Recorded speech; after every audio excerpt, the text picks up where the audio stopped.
नमस्कार दोस्तों, कैसे हैं आप सब। उम्मीद करता हूं आप सब अच्छे होंगे। आज का सेशन बहुत ही महत्वपूर्ण रहने वाला है। हमारी जो सीटेट की प्रीवियस ईयर की श्रृंखला चल रही है उसके अंतर्गत आज हम 16/1/2022 को जो पेपर पूछा गया था उसके अंतर्गत सीडीपी चाइल्ड डेवलपमेंट के सेक्शन को बहुत ही अच्छी तरीके से सॉल्व करते हुए चलेंगे। चलिए देखते हैं। पहला प्रश्न आपकी स्क्रीन पे है। विकास के किस क्षेत्र का संबंध बौद्धिक सामर्थ्यों जैसे कि ध्यान, स्मृति, समस्या समाधान, कल्पना और रचना करने से है? तो आप सभी लोग जानते हैं इसका संबंध किससे है? संज्ञानात्मक क्षेत्र से है। बी आंसर सही हो जाएगा। प्रीवियस ईयर बहुत ही महत्वपूर्ण भूमिका निभाता है। आप सभी लोगों को पता है सीटेट में बहुत अधिक प्रीवियस ईयर के प्रश्न आते हैं। बस घुमा फिरा के वही एक पैटर्न चलता रहता है। तो आपको प्रीवियस ईयर पूरा सॉल्व करना है और आपके पेपर से पहले पूरा प्रीवियस ईयर मैं सॉल्व करवाऊंगा। तो चैनल को सब्सक्राइब कर लें फटाफट, जिन लोगों ने अभी तक सब्सक्राइब नहीं किया है। दूसरा प्रश्न देखते हैं। सना ने अपनी कमीज का बटन बंद करने व कलम पकड़ना सीखने से पहले ग्लास और बोतल पकड़ना सीख लिया। यह उदाहरण किसकी ओर संकेत करता है? तो ये विकास की दिशा कैसी है? अधोगामी है। सही आंसर क्या हो जाएगा? सी आंसर सही हो जाएगा। अगले प्रश्न को देखेंगे। बच्चों का विकास इनमें से किसका परिणाम है? तो अनुवांशिकता और वातावरण के बीच अंतःक्रिया का परिणाम है। केवल वर्ड निगेटिव वर्ड है, लेकिन आपको ऑप्शन पढ़ना पड़ेगा क्योंकि बहुत बार ऐसा होता है कि केवल वर्ड पॉजिटिव का भी काम करता है। जैसे 4 नाम दिए जाएंगे कि एक घड़ी की सुइयों में समय किसने सही मैच किया है, केवल बिट्टू, केवल शशांक, तो उसमें फिर केवल वाला ही सही हो जाएगा। तो इसलिए सिर्फ निगेटिव वर्ड या पॉजिटिव वर्ड देख करके ऑप्शन नहीं मारना है। आप सभी लोग समझदार हैं, इस जगह पे पहुंच चुके हैं, सरकारी टीचर बनने जा रहे हैं, तो इसलिए आपको क्या करना है? ऑप्शन को पढ़ना ही पढ़ना है। निम्न में से कौन सा कारक सामाजिकरण का प्राथमिक कारक नहीं है? तो आप सभी लोग देखते ही समझ गए होंगे। परिवार, आस पड़ोस और समकक्षी ये तो प्राथमिक कारक में आ जाएंगे, लेकिन सरकार का कोई लेना देना यहाँ पे नहीं है। डी आंसर सही हो जाएगा। अगले प्रश्न को देखेंगे। हाइंस की दुविधा पर बच्चों की प्रतिक्रिया के आधार पर लॉरेंस कोहलबर्ग ने किस विकास की विभिन्न अवस्थाओं को प्रतिपादित किया है? तो आप जानते ही हैं लॉरेंस कोहलबर्ग नैतिक विकास से संबंधित हैं। ये आंसर सही हो जाएगा। अगले प्रश्न को देखेंगे। 9 वर्षीय लीला ने बटनों के संग्रह को उनके माप के अनुसार वर्गीकृत किया। फिर उसने सभी समूहों के बटनों को एकत्रित किया। फिर उन्हें उनके छेदों के आधार पर, जो बटन में बीच में छेद होते हैं, उनके आधार पर दोबारा उनको क्या किया? एकत्रित किया। जीन पियाजे के संज्ञानात्मक विकास के सिद्धांत के चरण के अनुसार लीला जो है विकास की किस अवस्था में है? तो मूर्त संक्रियात्मक अवस्था में आ जाएगी। सही आंसर सी हो जाएगा। अगले प्रश्न को देखेंगे। जब बच्चे अपने अनुभवों को अपने वर्तमान स्कीमा में समाहित करते हैं तो उसको क्या कहा जाता है? तो उसको कहा जाता है आत्मसातीकरण। ए आंसर सही हो जाएगा। अगले प्रश्न को देखेंगे। लेव वाइगोस्की के संज्ञानात्मक विकास के सिद्धांत को क्या कहा जाता है? क्योंकि वे तर्क देते हैं बच्चों के सीखने में संदर्भ समाहित होता है। किसका होता है? सामाजिक सांस्कृतिक संदर्भ समाहित होता है। सी आंसर सही हो जाएगा। अगले प्रश्न को देखेंगे। जब कोई अध्यापिका किसी विद्यार्थी को उसके विकास के निकटस्थ क्षेत्र पर पहुंचाने के लिए सहायता को उसके निष्पादन के वर्तमान स्तर के अनुरूप ढालती है तो अध्यापिका किस नीति का उपयोग कर रही है? तो वो किसका कर रही है? पार्ट का प्रयोग कर रही है। सी आंसर सही हो जाएगा। अगले प्रश्न को देखेंगे। एक प्रगतिशील कक्षा में, तो कैसी होती है प्रगतिशील कक्षा? विद्यार्थी अध्ययन में सक्रिय भूमिका निभाते हैं। सी आंसर सही हो जाएगा। अगले प्रश्न को देखेंगे। बौद्धिक कौशल उस कौशल की ओर संकेत करता है जो कि दूसरों की मनोदशाओं, स्वभावों और आशयों को पहचानता है तथा उन पर उपयुक्त प्रतिक्रिया देता है। तो ये कौन सा हो जाएगा? तो ये अंतर्वैयक्तिक हो जाएगा। ए आंसर सही हो जाएगा। अगले प्रश्न को देखेंगे। राष्ट्रीय शिक्षा नीति 2020 यह प्रस्ताव रखती है कि प्राथमिक कक्षाओं के बच्चों को उनके घर की या स्थानीय भाषाओं में पढ़ाया जाना चाहिए। एकदम परफेक्ट है, पहला ही आंसर सही हो जाएगा। अगले प्रश्न को देखेंगे। एक विद्यालय बैडमिंटन प्रतियोगिता के लिए विद्यार्थियों का चयन करते समय लड़कों को प्राथमिकता देता है और संगीत प्रतियोगिता के लिए लड़कियों को प्राथमिकता देता है, या क्या सूचित करता है? ये जेंडर रूढ़िवादिता है। ये से प्रश्न हमेशा ही बनते हैं कि टीचर मैच के लिए, क्रिकेट के लिए लड़कों को सेलेक्ट करता है, ड्राइंग के लिए लड़कियों को सेलेक्ट करता है, तो ये जेंडर रूढ़िवादिता है। सही आंसर हमारा क्या हो जाएगा? डी हो जाएगा। जबकि ऐसा है नहीं। अब आप वर्तमान में देख सकते हैं, हमारी लड़कियों ने वर्ल्ड कप भी उठाया हुआ है क्रिकेट मैच के दौरान। तो लड़कियां क्रिकेट में अभी WPL, लड़कियों का IPL मैच चल रहा है। तो आप सभी लोग जानते हैं लड़कियां किसी भी क्षेत्र में पीछे नहीं है। ये सिर्फ एक दिमागी फितूर था या एक सिर्फ धारणा है। अगले प्रश्न को देखेंगे। सतत और व्यापक मूल्यांकन में इनमें से क्या शामिल है? तो चलिए देखते हैं। मूल्यांकन के मापदंडों और उपकरणों की योजना बनाना, ठीक है। शिक्षक द्वारा सावधानीपूर्वक रिकॉर्ड अभिलेख को तैयार करना, ये भी सही है। बच्चों का समय समय पर परीक्षण करना एवं उनको श्रेणीबद्ध करना, नहीं, ये श्रेणीबद्ध करना और समय समय पर परीक्षण करना ये गलत हो जाएगा, निगेटिव में आ जाएगा। शिक्षण को अधिगम प्रक्रिया के साथ एकीकृत करना, ये सही हो जाएगा। सही ऑप्शन क्या हो जाएगा? 1, 2 और 4 इनमें दिया है, ए आंसर सही हो जाएगा। राष्ट्रीय शिक्षा नीति 2020 के अनुसार आकलन के लिए अंतर्निहित सिद्धांत क्या होना चाहिए? तो चलिए देखते हैं क्या होना चाहिए भाई। मुख्य रूप से रटने के कौशलों का परीक्षण करना, नहीं भाई, देखो रटने की प्रक्रिया तो एकदम ही कट कर दीजिए। केवल विषय वस्तु के अधिगम के लिए प्रोत्साहित करना, केवल निगेटिव वर्ड है और ऑप्शन पूरा पढ़ने के बाद भी ये निगेटिव का ही काम करेगा। सभी विद्यार्थियों के लिए उनका सीखने और विकास का अनुकूलन करना, एकदम सही हो जाएगा, सी आंसर। अगले प्रश्न को देखेंगे। 15 प्रश्न हो चुके हैं। 15 प्रश्नों में से आपके कितने सही हुए हैं आप लोग कमेंट करके बताइए। आंसर सुनने से पहले आप लोग क्या करिए, वीडियो को रोकिए और अपने आप अपने मन में एक सोच लीजिए कि ये ऑप्शन सही होगा। उसके बाद आगे वीडियो को प्ले करिए। तो इससे क्या होगा कि आपको अपना खुद का self test, mock test daily होता रहेगा कि आपका स्कोर क्या रहने वाला है, क्या स्कोर रह रहा है और कितनी तैयारी की अभी और जरूरत है। भारतीय संसद ने दिव्यांग व्यक्तियों के लिए निम्नलिखित में से कौन सा कानून हाल ही में पारित किया है? चलिए देखते हैं। राष्ट्रीय शिक्षा नीति नहीं, निःशक्त व्यक्ति समान अवसर अधिकार संरक्षण और पूर्ण भागीदारी अधिनियम, बी आंसर सही हो जाएगा। अगले प्रश्न को देखेंगे। निम्नलिखित में से कौन सा कथन प्राथमिक शिक्षा में समावेश की भावना का सटीक रूप से वर्णन करता है? चलिए देखते हैं। शिक्षक केवल मानक और एक तरह की भाषा के प्रयोग को बढ़ावा देता है, नहीं, मातृभाषा को भी ऐड करना पड़ेगा, गलत हो जाएगा, केवल भी निगेटिव वर्ड है। शिक्षक कुछ जाति समूह के बच्चों के प्रति पूर्वग्रह रखता है, तो गलत करता है, नहीं होना चाहिए, ये भी गलत हो जाएगा।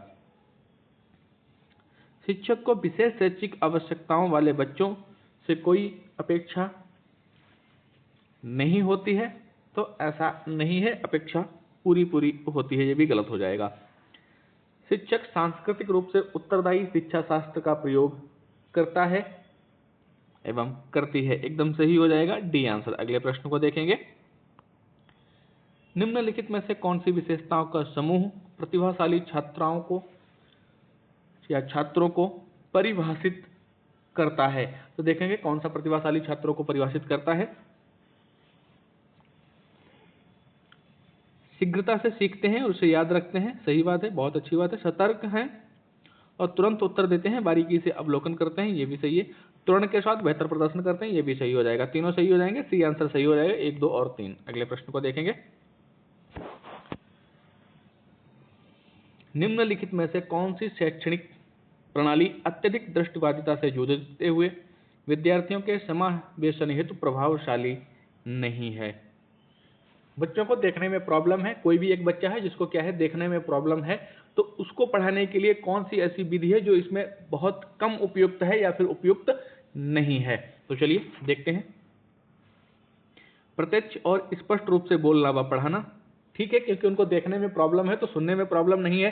तो अगर आप अच्छे से बोलेंगे और अच्छे से उनको समझाएंगे तो उनको समझ में आएगा, ये तो सही हो जाएगा। 3 आयामी नक्शे और चार्ट, ये भी सही हो जाएगा। ऐसी किताबें और बोर्ड जिनको छुआ या महसूस किया जा सकता है, ये भी सही हो जाएगा। ब्रेल लिपि आप सभी लोग जानते हैं, इसी पे आधारित है। दृश्यात्मक प्रस्तुतिकरण देने के लिए कंप्यूटर का उपयोग, उनको देखने में प्रॉब्लम है और आप उनको क्या दे रहे हैं, कंप्यूटर ही दे रहे हैं, क्योंकि वो उसको नहीं देख सकते। और थोड़ा भी देख पाते हैं तो वो वर्तमान में देख सकते हैं, थोड़ा बहुत आगे चलकर वो भी नहीं देख पाएंगे। तो ये एकदम गलत हो जाएगा और हमें क्या चाहिए था, गलत ही चाहिए था। डी आंसर हमारा सही हो जाएगा इस प्रश्न के लिए। एक कथन है और कथन के आधार पे क्या है आपको बताना है, सही और गलत क्या है। शिक्षकों को सभी बच्चों के अर्थपूर्ण सीखने के लिए अधिगम के विविध मौके मुहैया कराने चाहिए, एकदम सही बात है। अब इसका तर्क क्या दे रहा है, सभी बच्चों में सीखने की क्षमता होती है, एकदम सही है। ए सही है और आर उसकी सही व्याख्या कर रहा है, तो ए आंसर सही हो जाएगा। ए आर दोनों सही हैं, आर सही व्याख्या करता है, ए आंसर सही हो जाएगा। अगले प्रश्न को देखेंगे। एक विद्यार्थी जो नियंत्रण के बाद बाह्य आधिकारिकता में विश्वास रखती है, परीक्षाओं में अपनी असफलता का कारण किसे बता सकती है, तो वो क्या करेगी भैया, वो खुद की अपनी किस्मत को दोष देगी। डी आंसर सही हो जाएगा, बेड लक को दोष दे करके निकल लेगी वो। प्रगतिशील कक्षा में एक प्रभावी वातावरण का निर्माण करते समय निम्नलिखित में से किन बातों को ध्यान में रखना चाहिए, तो चलिए देखते हैं। अन्वेषण को प्रोत्साहित करने की सामग्री को व्यवस्थित करने की विधि, एकदम सही हो जाएगा। जोखिम लेने में विद्यार्थियों की सहायता करने के तरीके, ये भी सही हो जाएगा। एक समान क्षमता वाले विद्यार्थियों को एक समूह में रखना, नहीं भाई ऐसा आप नहीं कर सकते यार, ये तो गलत तरीका बता रहे हैं आप। आकलन की भिन्न भिन्न विधियां, ये भी सही हो जाएगा। सही हो जाएगा 1, 2 और 4 सी में दिया है, सी ऑप्शन आपका सही हो जाएगा। अगले प्रश्न को देखेंगे। निम्नलिखित में से कौन सी एक सहगामी अधिगम युक्ति है, चलिए देखते हैं। ढालना, क्रमबद्धता, सामाजिकरण, पारस्परिक रूप से प्रश्न करना एक सहगामी अधिगम युक्ति है। डी आंसर हमारा सही हो जाएगा। अगले प्रश्न को देखेंगे। मोहन ने विद्यार्थियों को आयतन की समझ बनाने के लिए भिन्न धारिताओं वाले वर्तन दिए। फराह ने अपने विद्यार्थियों को कूड़े को यांत्रिक कार्य बनाने की संभावनाओं पर मानस मंथन करने के लिए कहा। दोनों अध्यापक अपनी कक्षा में किस शिक्षण शास्त्रीय युक्ति का उपयोग कर रहे हैं, चलिए भाई देखते हैं किस शिक्षण शास्त्रीय युक्ति का ये प्रयोग कर रहे हैं।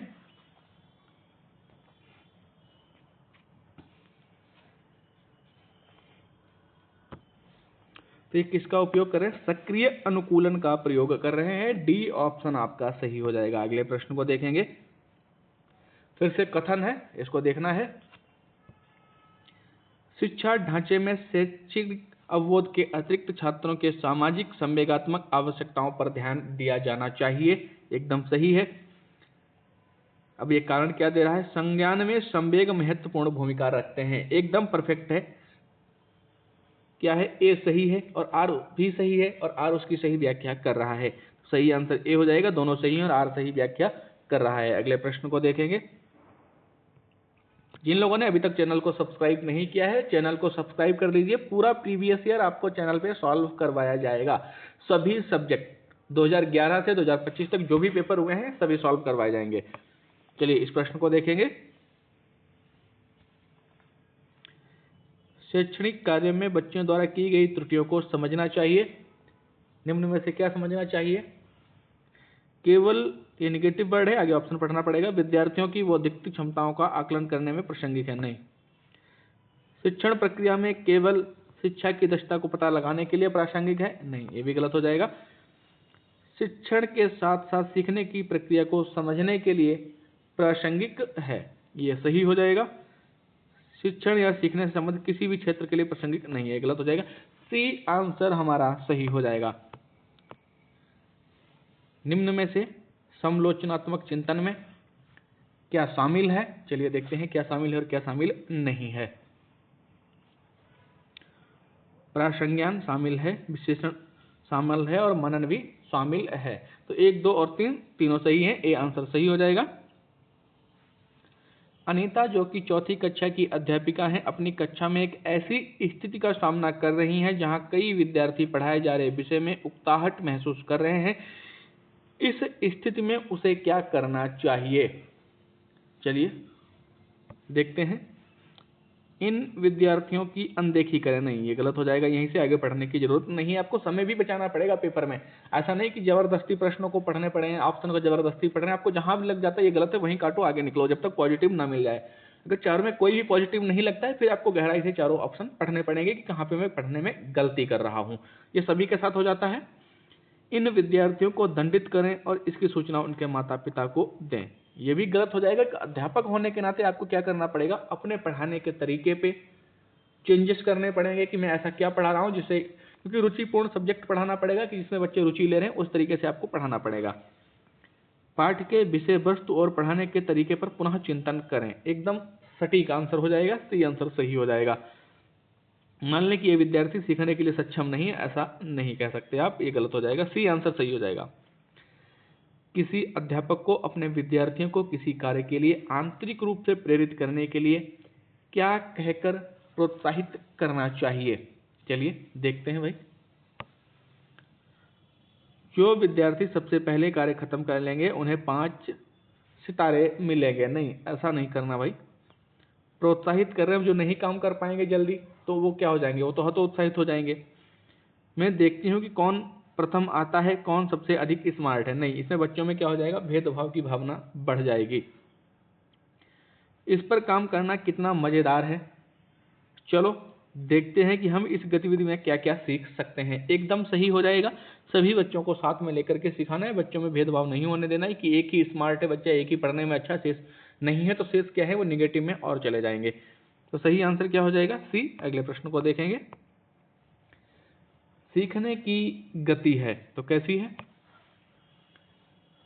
पूरी तरह से व्यक्तिगत कारकों पर निर्भर नहीं, पूरी तरह से पर्यावरणीय कारकों पर निर्भर नहीं, व्यक्तिगत और पर्यावरण कारकों की परस्परी क्रिया पर निर्भर है, एकदम सही हो जाएगा, सी आंसर। जिन लोगों को सेशन अच्छा लगा है चैनल को सब्सक्राइब कर लीजिए। लगातार प्रीवियस ईयर शाम 6 बजे आपको सीटेट की क्लासेस मिलती रहेगी। चलिए चैनल पर बने रहिए। जय हिंद, जय भारत।